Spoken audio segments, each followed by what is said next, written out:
Patient beds are exclusively for patients, Jack. Hey, the guy was in surgery. I was merely keeping it warm for him. Look, I care. Why else are we here? You're here because you're too chicken to go to jail like the despicable criminal you are. Fair enough. Listen up, gang. I'm leaving early today. Fred got a last-minute furlough from the firehouse, and we're finally taking a second honeymoon. We're going to the Caymans for 10 days. Oh, bless your heart. You're going away? Oh, have a safe flight. I wouldn't want anything to happen to keep you from coming back. Oh, I'll be back. And plenty of time to kick your shiny hiney if you mess up. This butt's for you.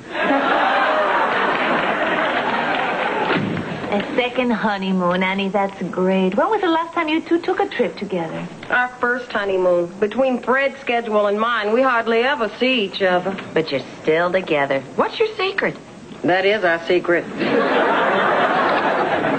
Well, I have one last item, but I was kind of waiting for Luke to get here. Forget it. He never comes to morning briefings. Yep, Annie, a watch pot never boils. Actually, that's not true, Sandy. I watched a pot once. It boiled.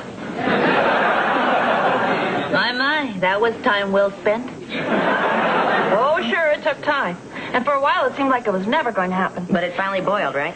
Hey, who's telling this story? Look, guys, I can't let just anyone step into my shoes. That's right, you can't. Very correct. So I looked at everyone's credentials, weighed my options carefully, and selected Julie. Julie? Julie who?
Just a moment to share a few little tips about management. Oh, this ought to be good coming from a woman who balances her checkbook by changing banks. Look, you just don't put incompetent people in positions of authority. Well, not usually, Sandy, but this is America, land of opportunity. For everyone from Julie Milbury to Dan Quayle. I know Julie Milbury. I've worked with Julie Milbury. Dan Quayle is no Julie Milbury. Julie deserves a chance to gain some confidence. She works her buns off. The patients love her. And above all, she's committed. Well, she ought to be. She's one Sandinista short of a coup. Listen to you. Now, how do you think Julie would feel if she heard you talking like that? Oh, please. Julie'd have to be either an idiot or a Martian not to know that we are PO'd. Hi, guys. What do you say we meet for lunch and celebrate my promotion? I'll go with idiot Martian.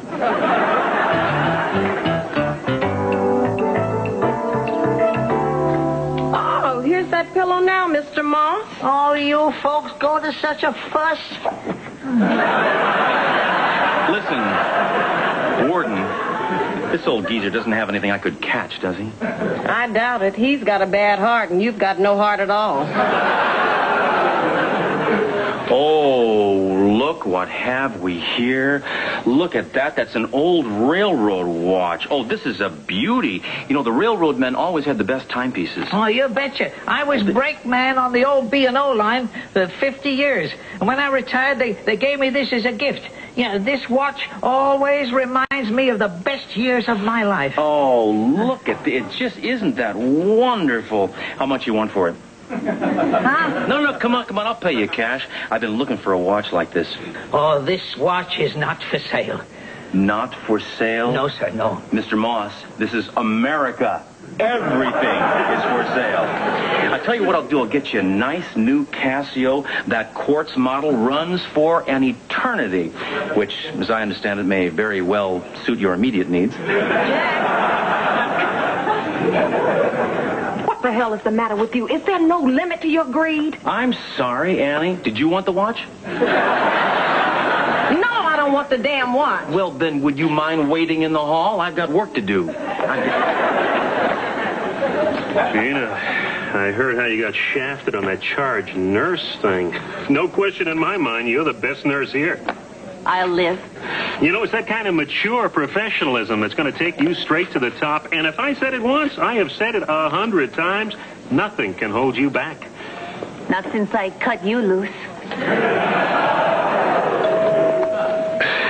A little inside joke. You know, such a kidder, huh? Super. Let me get this straight, Hank. Did you just say she was the best nurse here? Oh, no. That was just a line. I mean, clearly anyone is better than Julie. Doctor? Julie! How'd you going there, huh? Yeah, I knew you were there all the time. Yeah, Julester, you run a fun floor. Not like Ramrod Annie Rowland. Ramrod. Look who's here. Super. Well, strike 3, and I guess I'm out of here.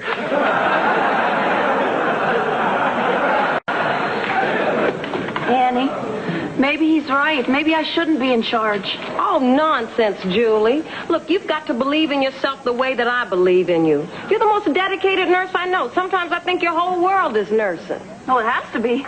The rest of the world scares the Cheetos out of me. Hey. Where are you taking him? For testing. What do you care? Care? Well, he's a patient, isn't he? I care deeply about all the patients.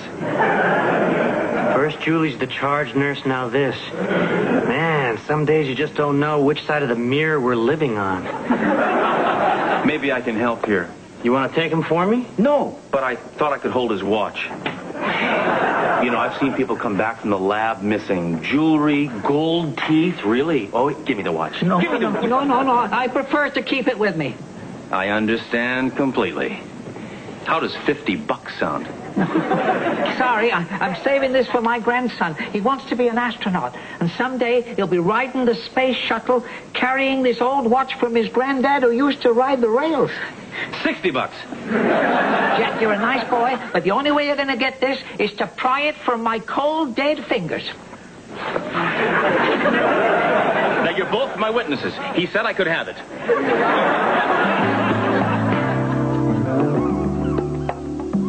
Well, guys, I'm off. I got just enough time to get home and get us packed. Why can't Fred pack? Child, if I left it up to Fred, we'd end up in the Caymans with a tube of toothpaste and his I'm with stupid T-shirt. One thing about where you're going, you can pack light. All you need is your bikini and your nightie. If all goes well, I won't be needing the nightie. All set, Annie? Well, here you go, Julie. It's all yours. Thanks, and have fun. See ya. And don't worry about a thing here. Yes. Not even if the Martian you left in charge is fascinated by boiling water. Well, the torch has been passed. So, team, what do you say we all buckle down and do what we do best? Keith? My Lord, is that really you? Oh, the last time I saw you, you were wearing my tube top as a hat. You're in town? Wednesday? Oh, man, I'm working, but maybe I can swing so... Do you mind? If that's a personal call, yes, I mind very much. Julie, buzz off. Anyway, Keith, like I was telling you. Excuse me, Keith, is it? This is Sandy's boss. Would you mind calling her at home at her own time? Thanks so much.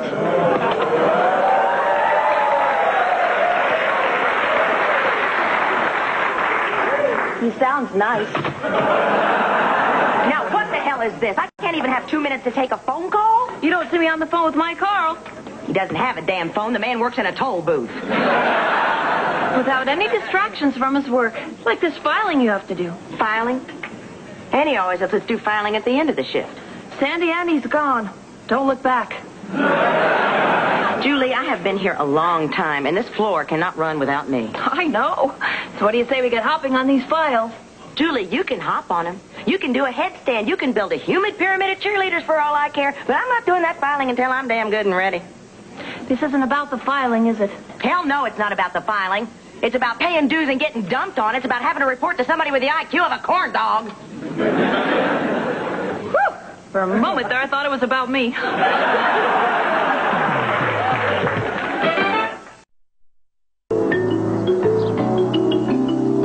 Good morning, Julie. Good morning. Luke? Luke. But you're here. You're never here for morning briefing. Are you kidding? I wouldn't miss this for the world. Oh, Jack, you're late. If it happens again, I'll have to dock you extra hours of community service. Yeah, fine. Look, how's my buddy Mr. Moss doing? I'm sorry to report he took a turn for the worse last night. He did? That's so sad. He needs me. Well, tell me a good attitude isn't contagious. Which brings me to item number 2, Sandy's outburst. Now, a more inferior superior would have written you up for such a display, but I'm going to let it go. Good leader is firm, yet flexible. Flexible, huh? Then I guess the words get bent won't faze you. All right, chick fight. Oh, no. We're not going to fight. In fact, let me extend the olive branch. If there's anything I can do to make you happy, you just let me know. All right. Can I have tomorrow off? Tomorrow? Gee, I don't know if I can answer that right now, Sandy. Why not? It's a simple yes or no. Well, you said yourself, with Annie gone, this floor can't run without you. You said that? Well, yes. I see. Well, I guess with you as the one-woman show around here, I can just kick off my shoes and salt up a pitcher of margaritas. Oh, don't get your cheeks in a knot. My cheeks are not in a knot. Oh, come on. You got them clinched up so tight you can pick up that chair with no hand. Luke, I'm sorry you had to see this at your first morning briefing. Julie, she picks up that chair with her butt cheeks. I am never going to miss another meeting.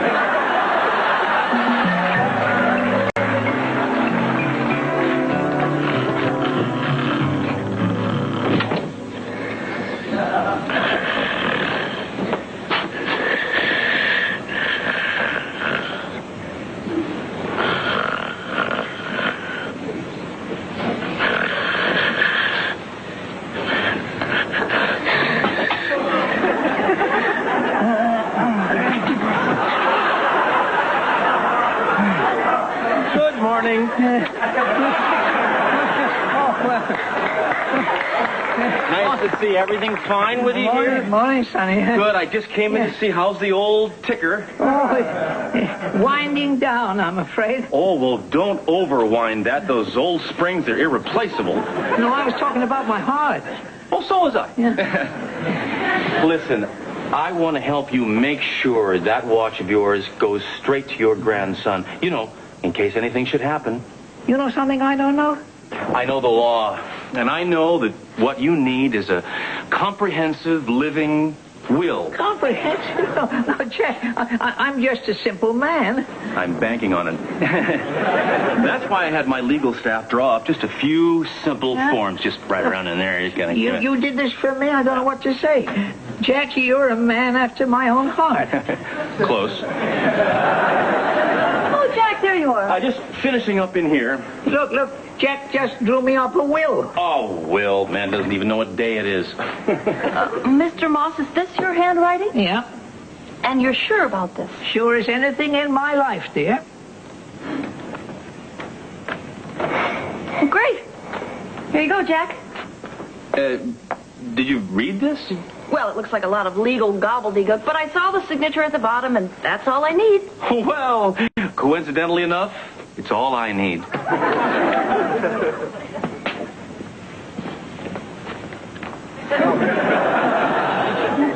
Okay, I've double-checked the emergency equipment, did the med count, updated the files. My, I guess Julie can really crack that whip.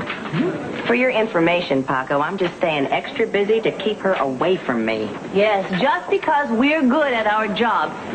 Both of us, Sandy. Doesn't mean that Julie is a good leader. I don't know. I see lots of work getting done, a lot less yakking. Yeah, I think Annie's choice is right on. What do you think? I think you've been putting too much ammonia in your bucket.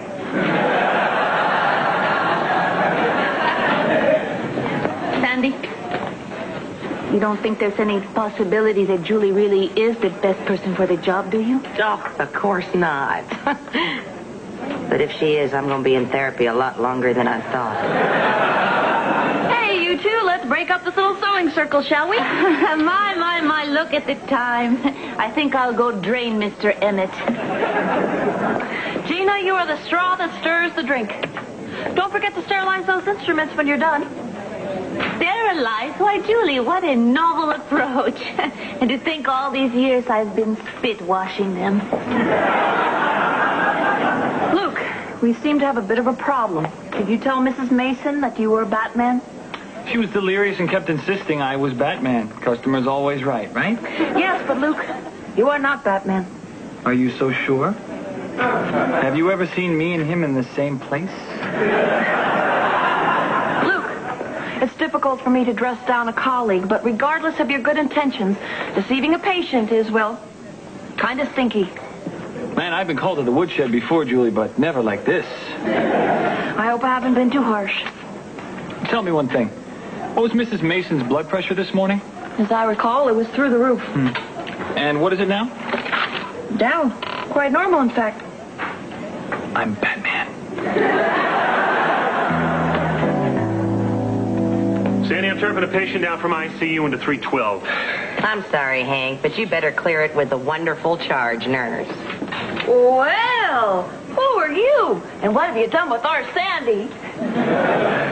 Julie, 312 is open and Mr. Miller needs a bed. Yes, he also needs a room with a cardiac monitor, which I found for him on the 4th floor. Julie, I'm impressed. You're quite good at this. I guess cream rises. And clogs arteries, cutting off the supply of blood to the brain. Guys, I got some bad news. I'm afraid Mr. Moss took the last train to Clarksville. Yes! He finally found peace.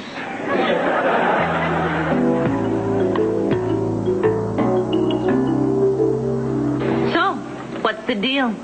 Is Julie gonna give you the day off tomorrow? Who knows? Well, keep me posted. Because only God knows how we'll ever fill your big white shoes. Will you just let it go? Hey, do I have to separate you two? You better start getting along or I'm going to start doubting my ability to run this floor. Oh, no, Julie, you're doing a great job. No, if I had my way, you would replace Annie permanently. You mean that? Oh, believe me. And if Annie were here right now, I'll bet she would say... What the hell is everybody just standing around? Annie, you're back? I thought you were on your second honeymoon. I was until this morning. We got up at dawn to go swimming at a secluded beach. And then Fred jumped into the water and got stung by a giant Portuguese man-o'-war. Whoa. Annie, I can't think of anything worse than being stung in the face by a jellyfish. Fred can. We were skinny dipping and he jumped in feet first. You mean...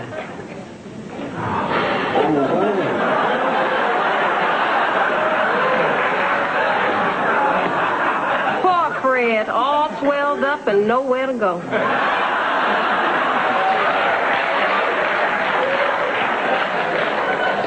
Is he okay? Yeah, but he's got a pretty mean rash, and I didn't think it would be much of a vacation to sit around and watch Fred staring at the TV and scratching himself. Hell, I can do that at home. I'll tell you, Annie, we've got a damn fine team here. Why, even Jack pitched in. He took special care of Mr. Moss almost up to the moment he died. What'd you do, Jack? Nothing. I didn't do anything. And that false modesty, Jack. He sat with him, talked to him, even helped him execute a living will. A what? It's nothing to worry about, Annie. Just helping a man put his affairs in order. And a watch in your pocket? No, I'm just happy to see you. Why, Jack? Why would you sing so low for one lousy watch? Let me tell you a story about a little boy, Annie. A little boy whose dad was a railroad conductor. And one day the rails took that little boy's daddy away forever.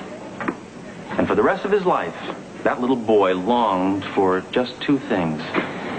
to hold his daddy close, and to hear the sweet ticking of his railroad watch. And that little boy was Louis DeNoble. Who the hell is Louis DeNoble? The maitre d' at the Florentine room. So? So, do you have any idea what kind of table I'm going to be able to get after I give Louis that watch? I'm calling your probation officer. And tell him what? I have a legally signed document. And you allowed this? Well, I allowed it to happen, but it's not legally binding. What are you talking about? Of course it's legally binding. I have a signature right here. Read it. Kiss my ass. Come on, read it. I'm not saying that again. Yeah. Jack, look, here's a signature on Mr. Moss's admittance form. See? Kenneth J. Moss. But on your will, he signed. Kiss my ass. Kiss my ass.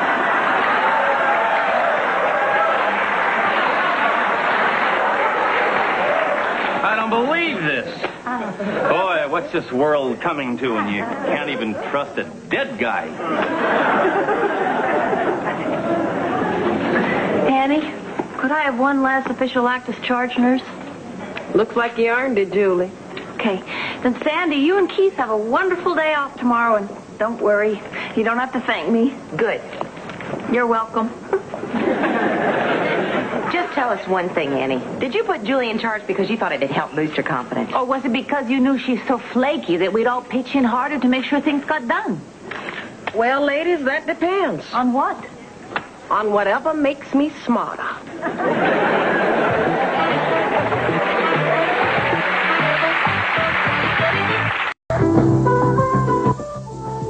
Sunday, don't miss the NBC world premiere movie inspired by a true story. Mario Van Peebles and Ray Sharkey star in The Line of Duty, Street War, NBC Sunday.